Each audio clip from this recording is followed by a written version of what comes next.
Hi again guys, and welcome to another PP specific circuit setup, and this time it's for a vehicle which we haven't actually, surprisingly perhaps, done a circuit tune for in the past. And this is a vehicle which I was driving a couple of days ago, and it suddenly hit me how few people actually use this car. Now there are of course some people who do, but it's a vehicle which is very easy to underappreciate on Gran Turismo 6.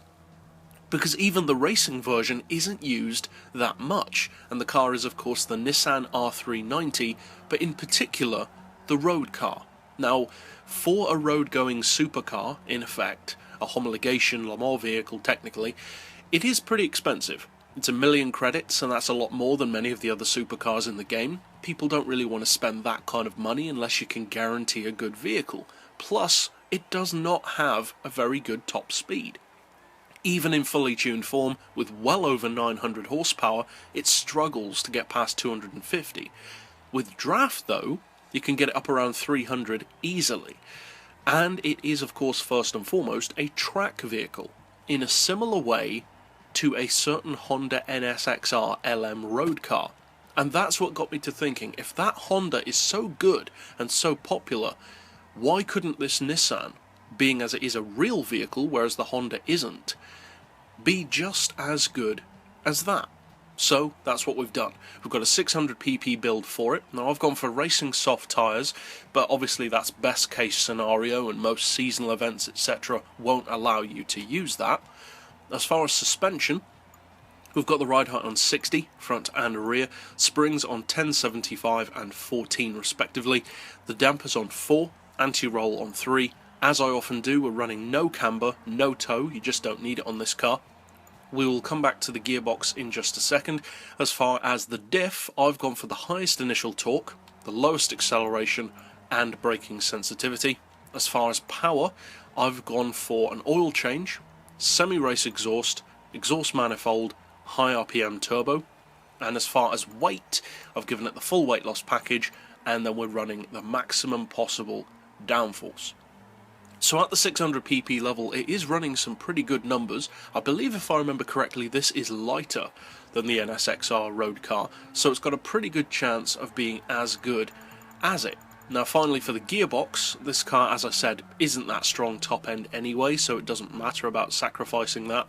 So we've got an auto setting of 205, then individual gears of 3.3, 2.2, 1550, 1.2, 975, and 825, with a final drive of 3.3.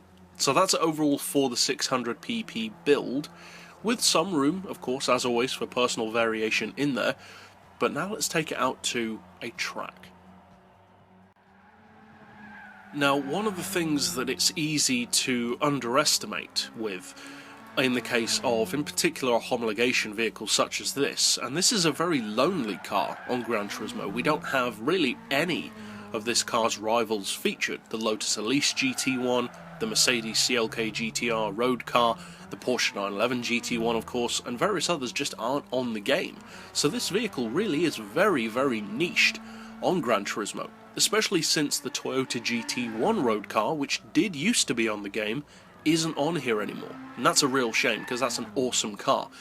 But it also means that this car can be simultaneously undervalued, but also potentially tremendously useful in a similar way to that Honda road car.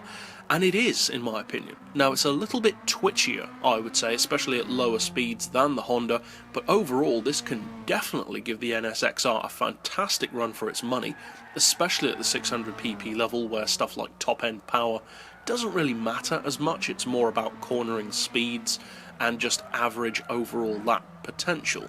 So if you do decide to use this car and take a gamble on 1 million credits for it, which I would recommend, it's a great vehicle, then obviously I hope you find it fun to drive and indeed competitive at the 600 pp level. And if you'd like to keep up with other tunes like this in the future as soon as they're released, or request them as well down below, feel free to do that. But for now, as always, thanks for watching.